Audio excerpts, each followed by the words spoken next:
Rob, welcome to Eretz Yisrael, to Yerushalayim, and to the Kotel. It is a privilege to be in Eretz Yisrael. It's just good to have you here this evening. Thank you.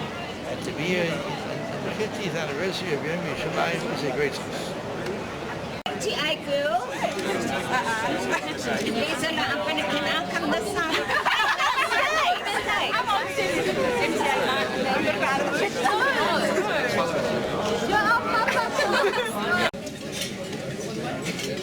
As you spoke about before, just a great tribute to Rosh Yeshiva.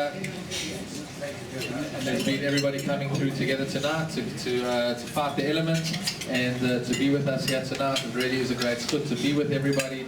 And without any further ado, after watching the beautiful video that showcased the tremendous development that the Rosh Yeshiva brought to Johannesburg, that brought to South African Jewry, and ultimately to a community that's strong in Israel and building many institutions in Israel, really is testament and tribute to everything that the Rosh Yeshiva has built and sown over many, many years and to many generations.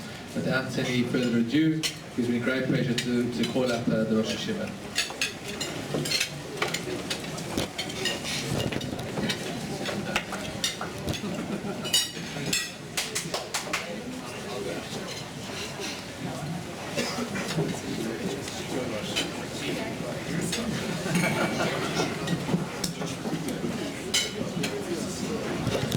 Good evening.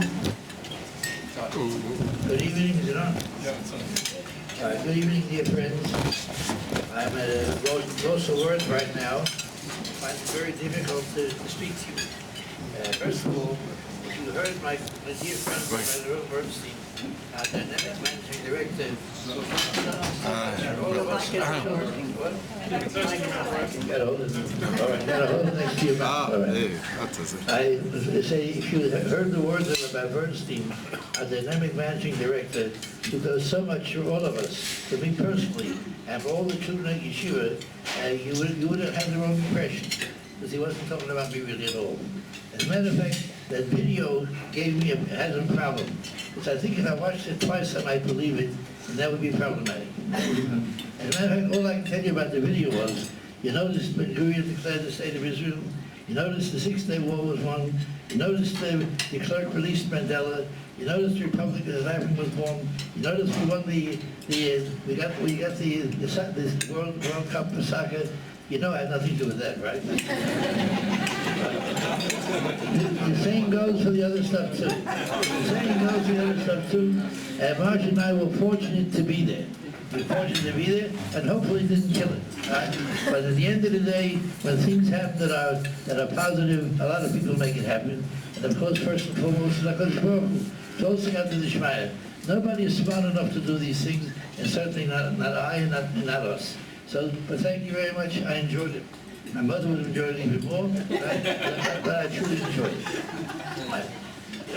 I should mention welcome everyone by name, because I know everyone for a long, long time.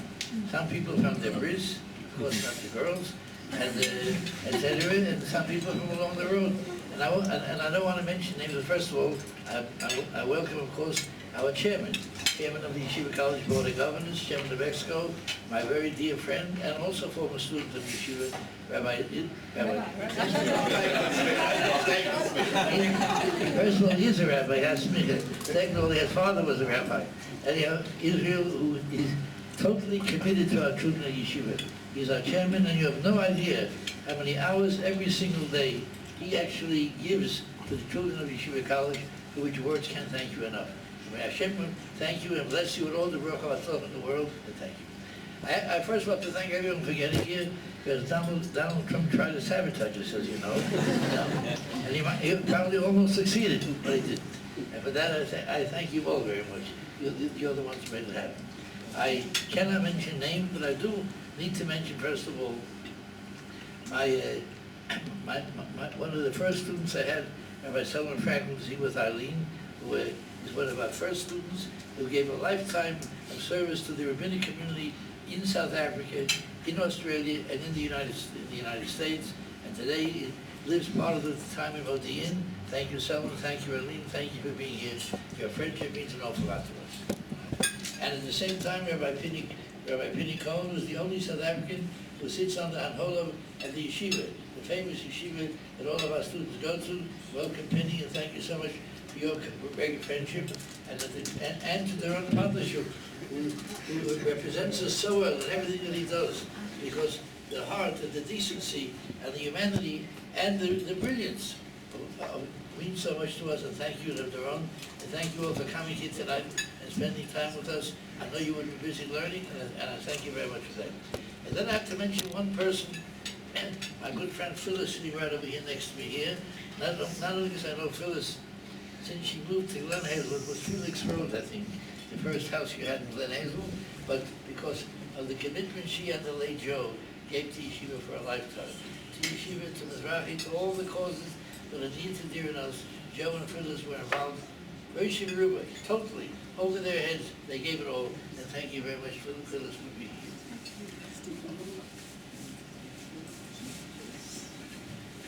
All right. You know, I'm supposed to tell a story they tell me, you know. First thing, I want to touch on a few subjects, but very briefly. I don't want to get involved. There are certain things that one has to say at such an occasion, especially representing Yeshiva College.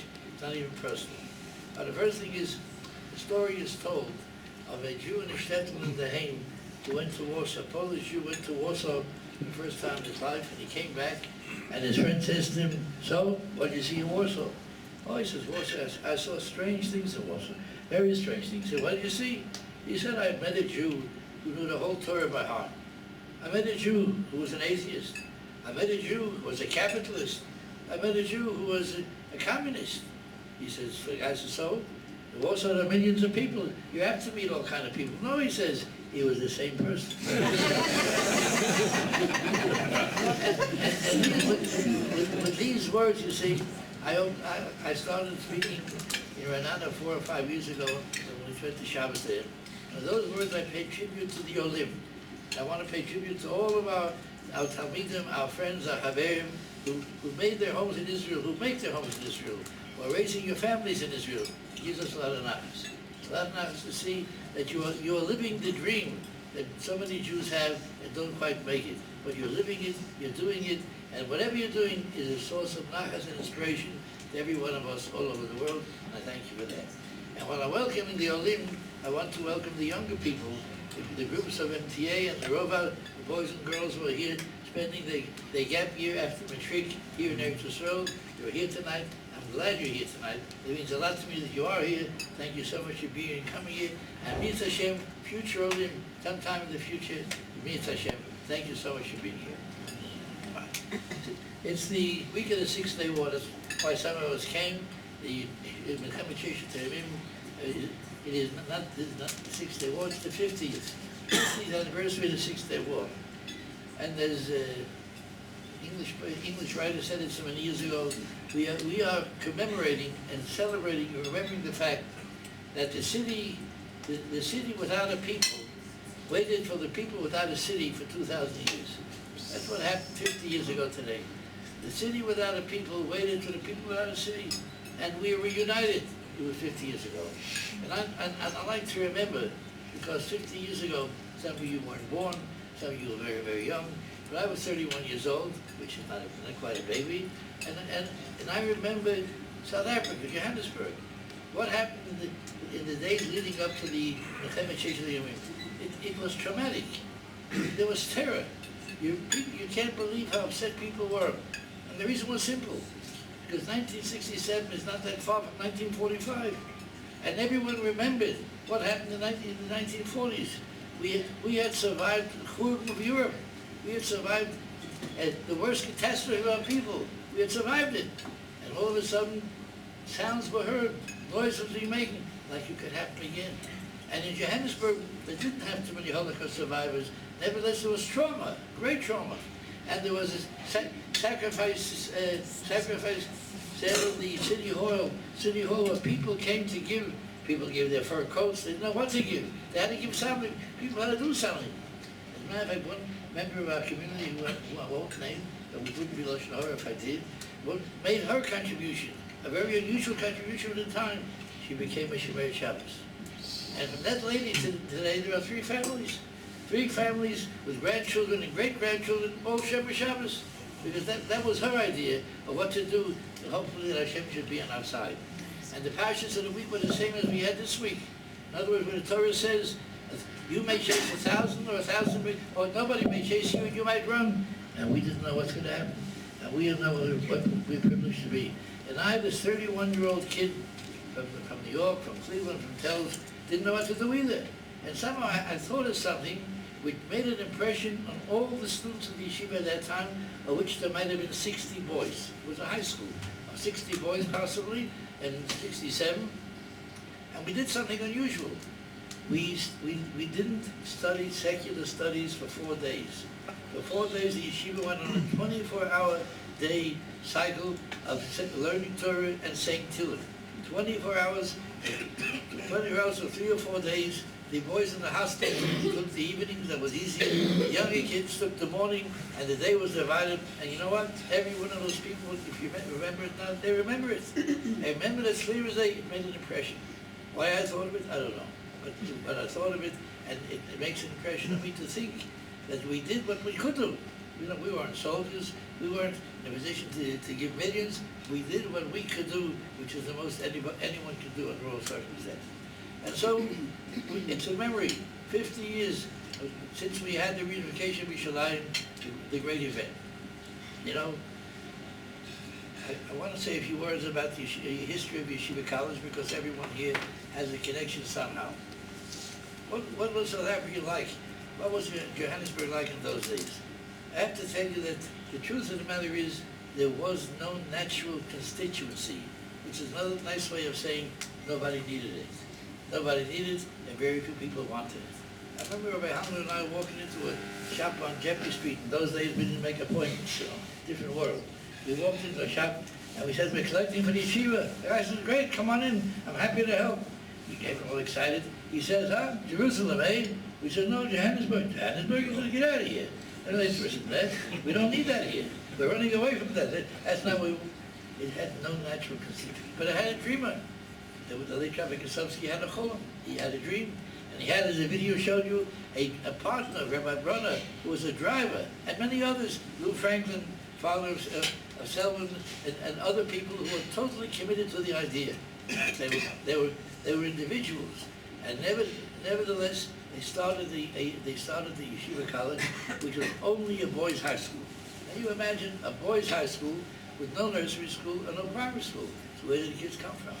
Some came from the country. Their fathers were reverends who wanted to save their children, and they did. Some of the big time from home today, the Kramer brothers, the Barron brothers, etc., and others. And then you had a few members of an Yeshiva who managed to convince their parents to let them go, that they were King David already. And after that, anybody was welcome. You couldn't afford to turn anyone away. So imagine what I found in 1963. My Rosh Yeshiva were bottle cats. I came from Brooklyn, Williamsburg. I studied in Tells for 13 years. Boys from Tells and from Brooklyn don't do Africa. They don't go Africa. The only reason I did Africa was I married a girl who didn't come from New York. Right? And my wife happened to be blessed with a sense of adventure. She was sorry it wasn't Hong Kong or maybe even Mars, but she settled for Johannesburg. Right?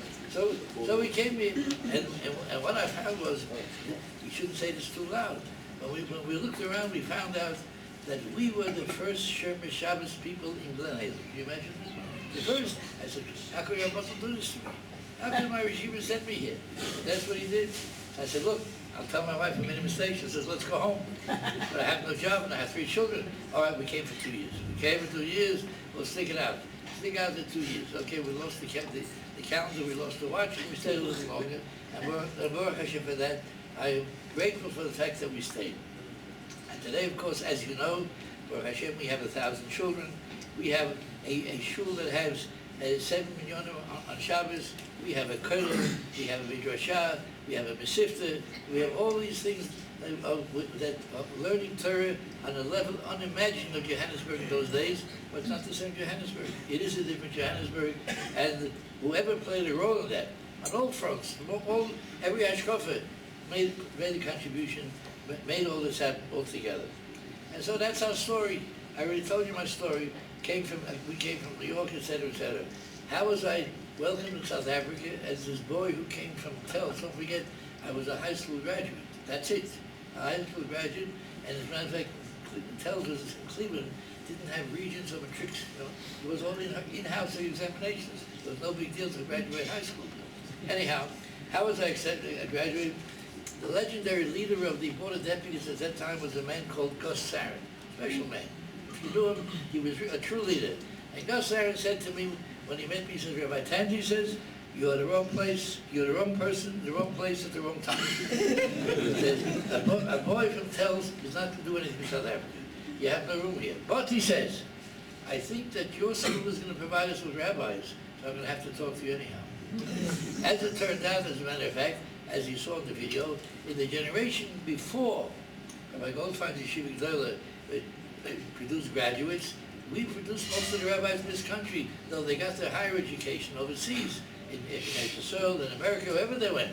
But we supplied the rabbis to the community for around 20 years, 25 years, of which we were very proud indeed. And then there was an editor of the Zionist record who used a word that I couldn't pronounce and didn't know what it was. He called me an obscurantist.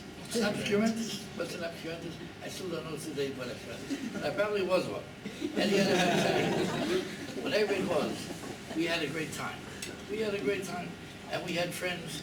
And the late Louis Rabinowitz, who at first was not necessarily a friend of Yeshiva, but I met him in Yerushalayim on Rehov Yaffa in the 60s. He said to me, Tanzer, he said to me, you're a guy who's enjoying this world and the next world right now. I'm jealous. I never forgot that. You see a compliment, you don't forget. And so everybody said, let me conclude. I want to thank you all again for coming. Very, it means a lot to us. It really helps us relate to the last 50 years and to you and to your families and all that you represent. I'm going to conclude with a word that I saw from Rav Kook. Rav Kook, as you know, was the great Oyev Yisrael and the great lover of Yerushalayim, of Zion. The Rebbe B'Tuv Yerushalayim, to him it was all about B'Tuv. And when someone came to Rav Kook and they used to run down the Yeshiva, those days it was a Yeshiva, there was no state yet. They told him about the Chilul Shabbos, the Tarfus, this and that. He turned away. He would listen to him. He turned away. And then the guy would say to him, but Rebbe, it's true. You know it's true. So why are you turning away from me? He says, I'm turning away anyhow. He says, because that's not what I want to hear, and that's not what you're supposed to say. And then Rav Kook said the following. He said, he says, an unexpected source, with which I conclude now. Said Rav Kook, he says, you're not supposed to be like the people of the Mon. Don't be like the Oichlei Amon. Like the Oichlei Amon, what was wrong with the Oichlei Amon? He says, for 40 years, manna came down from heaven. It was called Lechem Elokim, God's bread, bread of the angels. It had this special gift about it. Whatever food you liked, it tasted like. You could taste whatever you wanted. It was special. And most people loved it, but some people hated it. Some people hated it. And you know why? Said Rav Kook, you know why it's a Gemara in Yuma. You know why they hated it? Because it said Tzaddikim woke up in the morning and the manna was in the house. Beinim, those who were not quite Tzaddikim, had to walk outside the house for a few meters down, etc. down, and then they found it. But Rishoyim, those who were wicked, the negative people, the nasty people, they had to walk to the other end of the fence again. Right? So in other words, by how far you had to walk for your mom, everyone knew who you were. The community could judge you. You know, you found the money in your house, they knew you were a tzaddik. You found it outside your house, you're okay too. You had to walk across town. You were advertising on one of those, and that naturally would be upsetting to anybody. Right? But he says, don't be from the Oichlei one. Be from those who see the positive. Be from those who do the decent. And I say, all of you who live in Eretz Yisrael, and all of us who come to enjoy being with you in Eretz Yisrael, we are enjoying the simcha and the nachas of the Yeshiva of Eretz Yisrael, of Yom Yerushalayim 50th anniversary, and Mitzvah Hashem, may Mashiach come be as Be'al Tzedek, Omen V'Omen. Thank you very much.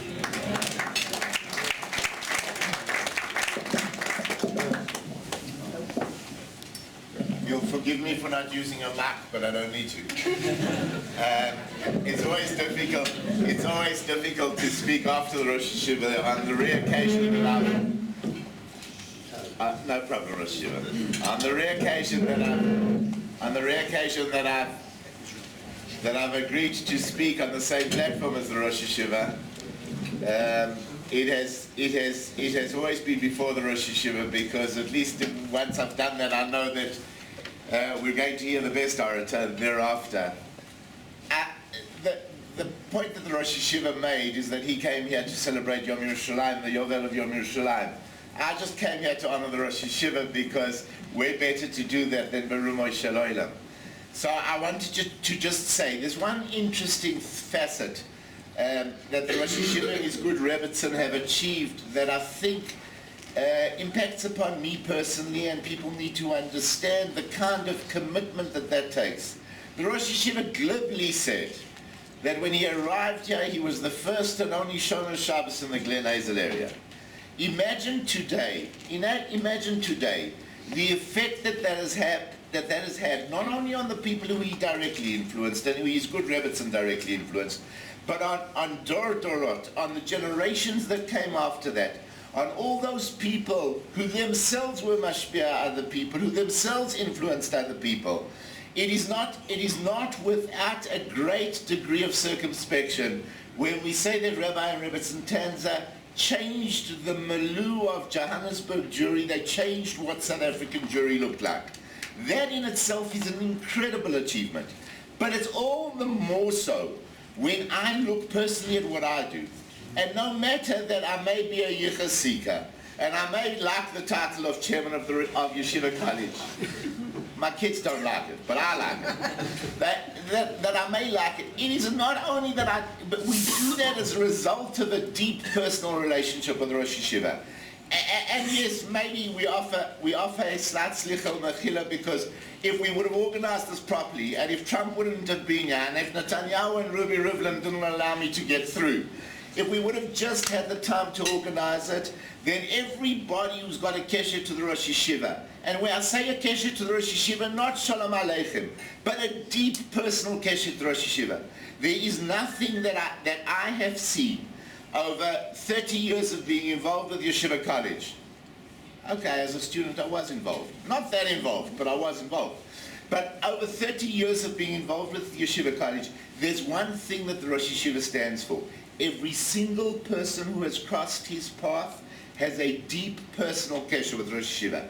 If any one of us could achieve that with some of our friends, with only a portion of our friends, imagine what we could achieve in our own lives. Imagine how we could be mashpia. Imagine what we could give to Klal Yisrael. And that in itself is an amazing. That's the kind of hakarat tov you give here, standing in the Simcha Hall in front of the Kotel. Why do you give that hakarat tov here? Because you see, Baruch Hashem, that Yeshiva College produces 30 or 40 Talmidim every single year who come out to Eretz Yisrael to learn. You see the Talmidim of Yeshiva College who are teaching them today. You see Roshei Kollel who are themselves mashpia hundreds and hundreds and hundreds of Talmidim. That is the effect of one person, one couple on a world. It's not the effect of one couple on Israel Bender and on our own channel. It's the effect, I was just checking you were listening. It is the effect of a couple who dramatically changed the geography, changed the history of Klal Yisrael.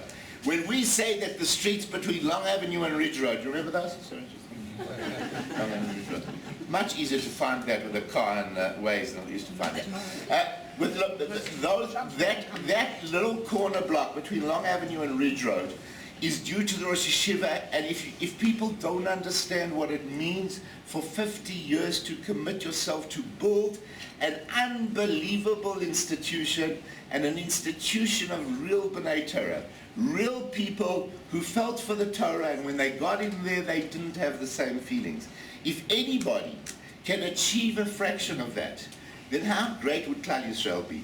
And it's not only that you stand here, and pay tribute to them for all the Torah that they've taught and for all the commitment that they've made. It's the fact that every single person, me included, who has a relationship today with Yeshiva College, has that relationship because the Rosh Yeshiva built it. He built it with the Mendel Kaplans of the world, he built it with the Gerald Lasners of the world, he built it with great donors that we have, and he built it with great Rabbonim that we produced. That in itself is the ultimate achievement. The Rosh Yeshiva Gesund soll zu sein, together with your Rebbetzin. And maybe Shana is not enough. You should live a gesund life, and you should continue to be mashpia Klal Yisrael, because every child that you take into Yeshiva college without a yarmulke, and you put a yarmulke on his head, he ultimately can influence worlds and influence Klal Yisrael only for the good. It is a pleasure to be here with all of our friends from Eretz Yisrael, those who've made their homes here, and those who've come to celebrate probably one of Klal Yisrael's greatest. I came here because I figured I'm not going to live till the 100th, and at least I could tell my Einiklach that I was here for the 50th. But Rosh Yeshiva, you should continue to be mashpia Klal Yisrael through your individual personal kesher with every single person that you come across. There's nobody who doesn't like the Rosh Yeshiva.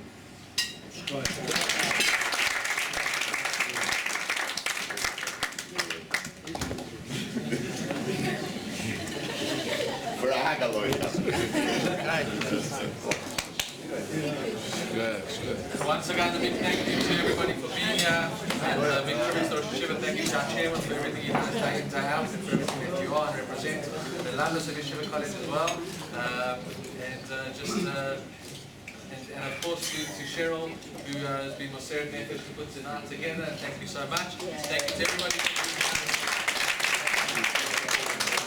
And please God enjoy the view, enjoy the Rosh Yeshiva. Please God at Manav Esrim and it's wonderful to meet so many of you. It's wonderful to see so many people. I'm sure everybody's enjoying seeing one another. Dessert is served, and Yom Yerushalayim